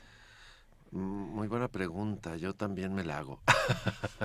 Mira, empezó siendo este proyecto que se llamaba Todavía. Uh-huh. Y ahí fui interviniendo, esto te digo, la varsoviana, la varsoviana no, esa vino después, la martiniana, el varsón, los sones. Y hay algunas canciones que intervengo porque necesito decir algo o porque creo que tienen un contexto que a mí me hace sentido y me asumo como ente social y digo, si a mí me hace sentido, a todos los demás. Otras que digo, por ejemplo, la varsoviana que acabamos de oír, intacta, hagámosla exacta, no la arreglemos, no la bajamos ya sí, no la hagamos, no, lo más... sin arqueología, uh-huh. lo más transparente que pueda uh-huh. ser. Y entonces no les meto mano. ¿Qué me lleva a esos criterios? La pura intuición. Alguien me decía, ¿y por qué no cantas esta y esta otra? Y digo, bueno, listas ahí tenemos 20,000, no solo de las propuestas, sino de los deseos. Es la que creo que ayuda a la resistencia cultural. A la dignificación, a como dice Mardonio Carballo, al hilo que nos regresa al árbol, ¿no? Que dice, hay una mariposa que siempre, por más que viaje y se aleje de su árbol, ese hilo nunca se rompe.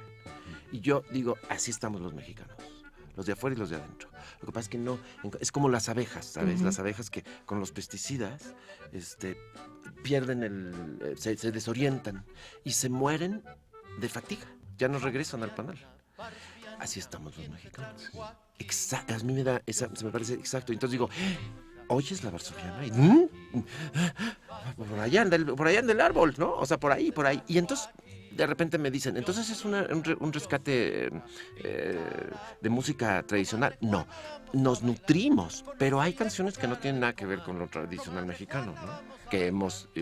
Como esta, que se llama La Varsoviana, por ejemplo. Bueno, y que habla del pan de maíz. Que habla del pan de maíz, pero por ejemplo, la canción de Tom Waits, una que hice de Nina Simone, otra de Liliana Felipe, de Fito Páez, mías, de repente. Es decir, sí me deseo que la gente sienta que el cancionero no es solo un rescate de música tradicional mexicana, sino es para lo que se ocupe cuando hay que resistir. Y es que es un poco como pasa con la plástica, como ha pasado desde la tradición de los años 20 de intervenir pinturas que forman parte del mundo clásico. ¿Qué pasa ahí con los derechos, con los autores? ¿Cuáles han sido los problemas? La generosidad de algunos compositores de hacer su propia canción. Hemos tenido casi todo ha sido muy positivo y yo he aprendido en el camino. Por ejemplo, en esta canción que tomé de Nina Simone, que habla de no tengo nada, no tengo suéter, no tengo estudios, no tengo clase, pero tengo hígado, tengo pelo, ¿no? Me gustaba la idea, pero yo decía, no es suficiente para nosotros decir tengo hígado, tengo pelo. No acababa de entrar, pero me gustaba esto. No tengo escuela. Y yo decía, Dios mío, esto es México. Y entonces la fui transformando hasta que digo, ¿qué es lo que yo sí tengo? No tengo eso, pero sí tengo ¿qué? Indignación. Tengo las voces de las víctimas dentro, etcétera. Entonces fue transformando y yo dije, ¿y ahora qué hacemos? ¿La registro como...? No. Entonces, poco a poco nos fuimos acercando. En ese caso es derivada. Y tú tienes como el derecho, mientras lo hagas saber, que estás haciendo una obra derivada de, y se pagan las regalías de esa canción, como si fuera, pero tienes que decir que es derivada. En los casos, por ejemplo, la traducción que hice de Tom Waits, esa fue una gran experiencia, agradecidísima, sorpresiva. Yo pedí cantar la canción, dimos con su editor, y de entrada el editor dijo, imposible que la traduzcas. Tom Waits es uno de los cantantes que tienen más, pues no demandas, pero más juicios contra su ejecución, contra la ejecución de su obra. Y entonces me dijeron, está muy difícil que la cantes en español. Y yo dije, está imposible que la canten en inglés en México. No, ¿para qué? ¿Para qué? Exacto. Dije, además de chocante, hay 10 razones más. No la voy a cantar en español. Déjenme, les mandé la traducción. Pues vamos a ver. Dije, tengo un video antes de que lo sacara públicamente. Y a los 10 minutos contestó él. Y dijo, lo que quieras todo, mecánico, para licencia, para disco, para streaming, para lo que quieras. Y wow, entonces... Es que él es un performancero. Él es un performancero, sí. Y esa canción parece que la escribió para México. Entonces, en cada uno de ellos, la Sociedad de Autores y Compositores, yo los registro y pues se corren no ha habido tanto... No, pues creo que la idea es hacerlo bien, como debe ser, respetando el trabajo y encontrando aquello y teniendo sentido. Creo que esto de que hablabas al principio de la conversación, de la pertinencia, es muy importante, ¿no? O sea, lo que tú crees que hay que decir. Esta idea ha sido un año, ya estamos terminando el año, pero ha sido un año en el que de muchas maneras los artistas, los creadores que vienen a este espacio nos hablan de las diferentes formas en las que sienten que hay que resistir. Y creo que esa dimensión política de la labor artística es fundamental. ¿Tú te entiendes como un ser político? Sin duda. Sí, tal como lo mencionas, ¿no? No hay necesidad de entrar en la particularidad que no es tomar una sola bandera particular, ¿no? Pero sí como un actor político. Eso es quizás lo que más me ha dado la bola, una sensación de estar. Es como, yo creo que Voltaire fue un artista así, ¿no? Siempre he admirado, por ejemplo, a Voltaire. Esta cosa de que ni poeta ni novelista del todo, ni sí ni no, pero una voz pertinente, asumida como una voz social articulada, digo, con la distancia, pero si eso lo puedo hacer a través de la bola, sí, hay que decir cuando hay que decir. Los espectáculos que has organizado, Hernán, son siempre irrepetibles, tienen algo de irrepetible, se pueden grabar, se pueden hacer, pero digamos la presentación pública, esta parte de lo teatral, ¿cómo lo vives? Ahora que la pregunta que hacía Juana Inés, de alguna manera es algo más que un DJ, es algo más que un antologador, es algo, siempre es algo que está siempre rebasando las fronteras de los géneros sobre la escena. Es un interlocutor con la gente. Me encanta asumirme así, ¿sabes? Me encanta asumirme así. De repente también la persona que me apoya en redes me dice, ¿tú crees que tienes que ver todas las respuestas? Y le dije, pues aguántame tú y ellos, porque hay cosas que me nutren tantísimo en esta interlocución, en lo virtual. Sí, ¿sabes? Es una característica del teatro. ¿Cómo se dice? Lo irrepetible, lo efímero. Entonces los conciertos, eso es lo que tienen, lo efímero, la experiencia que únicamente se da con ese público en particular, ¿no? ¿Y cómo te cambian los públicos? ¿Qué haces cuando un público nomás no te responde? Me pasó en la San Marcos, en la Feria de San Marcos, porque además teníamos un DJ electrónico al mismo tiempo en una plaza pública, ¿no? Y un norteño y un no sé qué. pues a concentrarse y a tratar de jalar y a tratar de empatizar. Este caso en el Teatro de la Ciudad del 24, el próximo viernes, yo creo que es una experiencia extraordinaria. Primero estamos en un teatro maravilloso que se construyó en medio de la guerra, ¿no? Sí. En medio de, mientras el país se caía, esta mujer increíble levantaba un teatro, casi llega a lo poético, ¿no? Bueno, ahí vamos a tener Regreso a mis lares, al teatro. Entonces la productora es Mirel Bartilotti, que fue, entre otras muchas cosas, productora de la Compañía Nacional de Teatro recientemente, y Philippe Amand, que es un escenógrafo e iluminador extraordinario, con quien estoy haciendo también los visuales. 10 músicos de primerísima nivel. Entonces, la dirección de Nora Huerta, que es actriz y primer premio Ariel a revelación actoral y cabaretera, ¿no? Entonces el equipo es maravilloso, es un espectáculo por fin hecho. Nunca me había quedado tan claro lo virtual de lo virtual, porque hasta ahora que vamos a presentarnos ya hicimos el concierto, ¿no? Sí, pues felicidades, Hernán. Tenemos 3 pases dobles Así es. para el viernes 24 y hay que llegar 40 minutos antes de la mesa del registro en el Teatro de la Ciudad. Una hora antes. Hay que llegar una hora antes. No hay pierde, hay que tener paciencia esa hora antes, pues conversa, ve el teatro, ve esta hermosa calle que lo enmarca también. Y bueno, 3 pases dobles para este próximo viernes por teléfono, nada más. 5536-4339, 5536-4339. Muchísimas gracias, Hernán del Riego, creador, director de escena, actor, cantante, compositor, hombre virtual y viral. Yo también soy mujer viral, pero por otras razones mucho menos higiénicas. Muchísimas gracias y nos despedimos con Me Voy, de Hernán del Riego. Me Voy, de Hernán del Riego.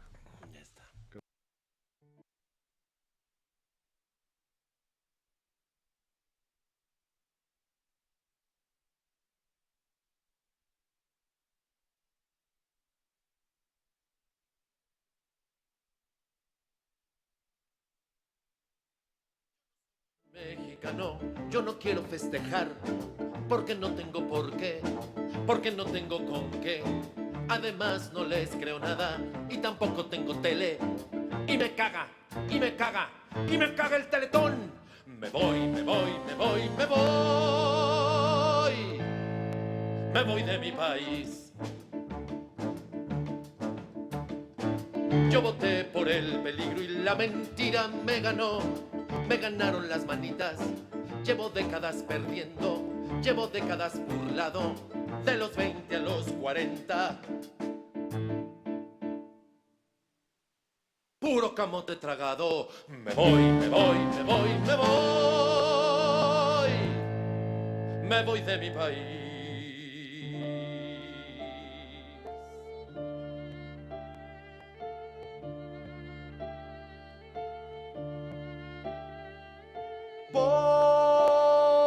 Porque no quiero al ejército en mi calle. No me quiero acostumbrar. Yo no quise ni pedí esta guerra perdida. Yo no quise ni pedí esta guerra perdida. Yo no quise ni pedí.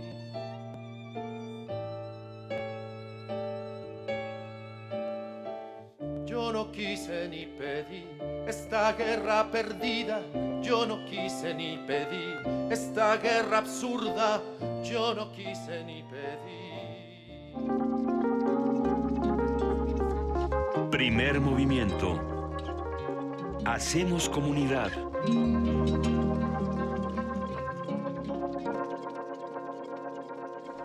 9 de la mañana con 50 minutos, ya estamos de vuelta y estamos a punto de platicar con Saúl Ramos Sánchez. Él es físico teórico y coordinador docente del Instituto de Física, que hoy tiene su momento de puertas abiertas como cada año. Saúl Ramos, cuéntanos ¿en qué consiste esta actividad de las puertas abiertas en el Instituto de Física? Hola, ¿qué tal? Pues primeramente buenos días a todo mundo.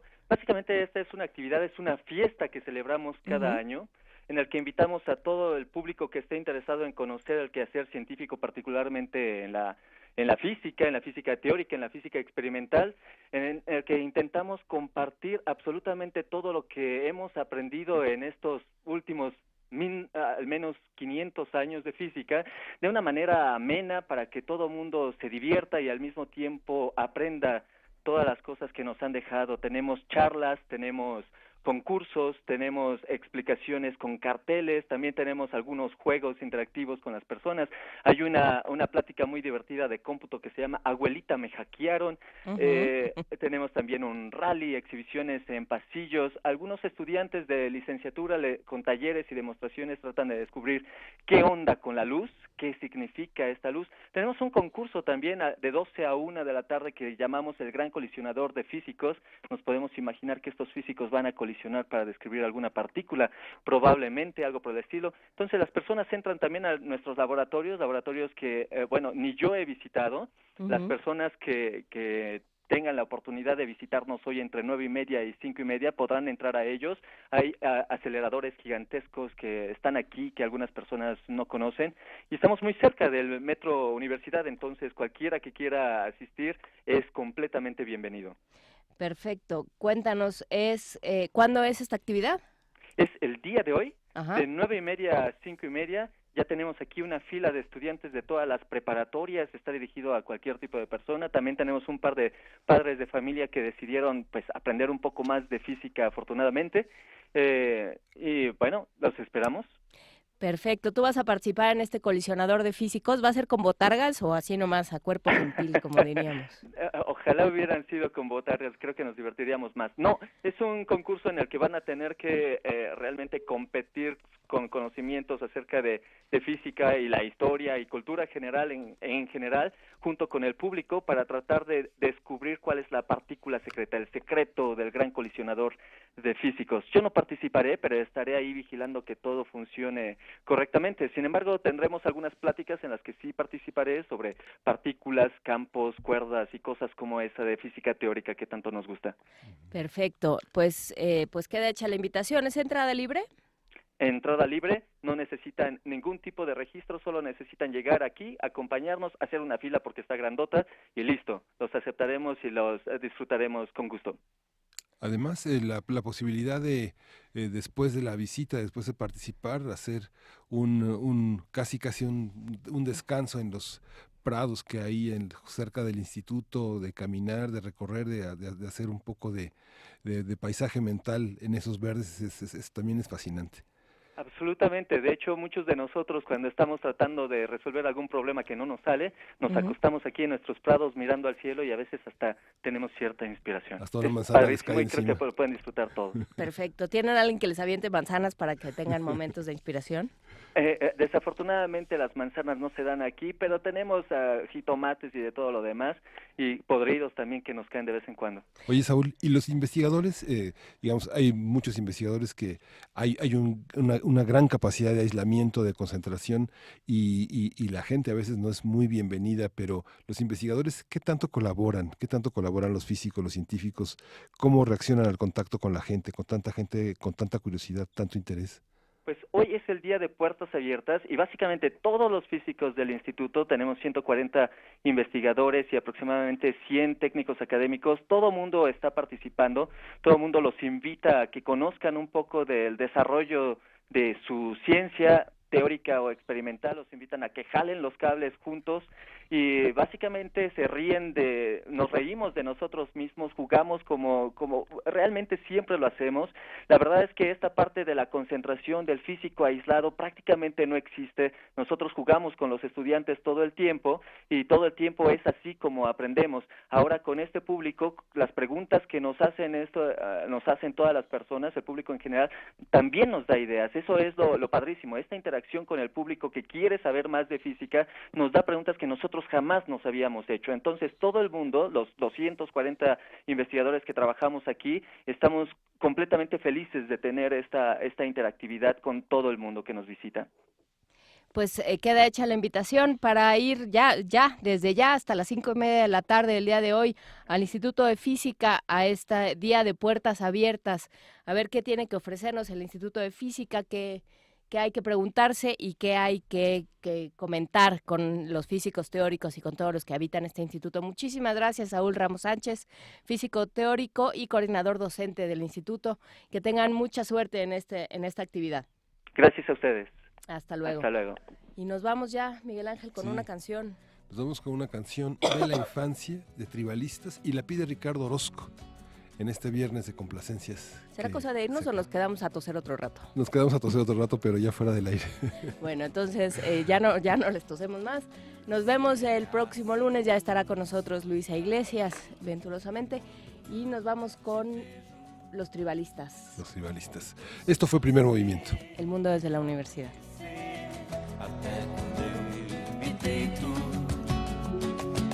Eu gosto de você e gosto de ficar com você.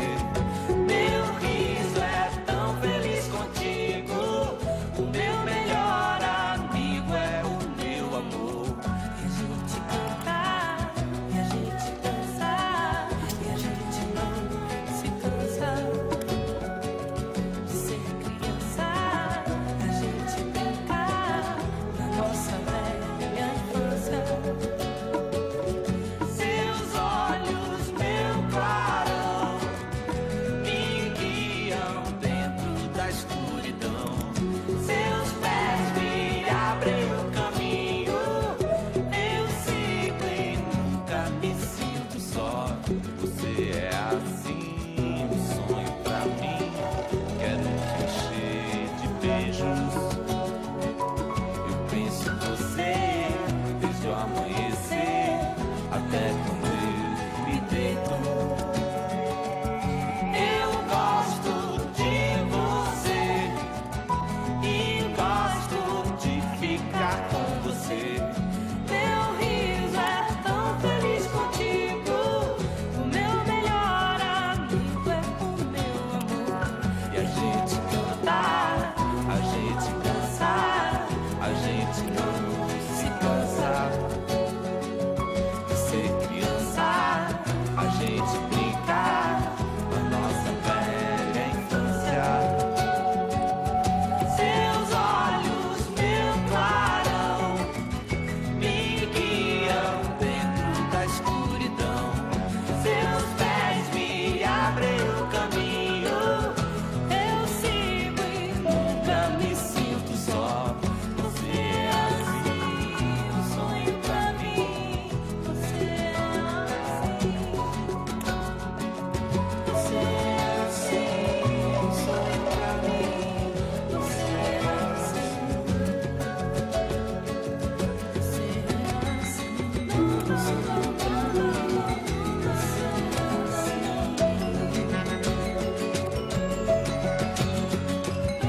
assim, um sonho pra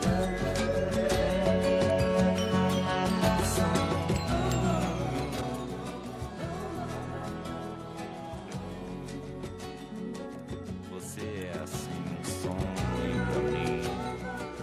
E quando eu não te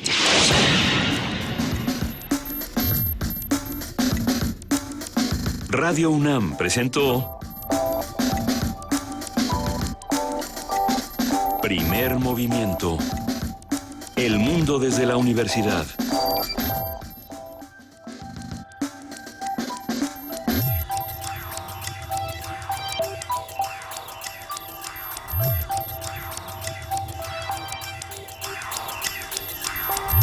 Thank you.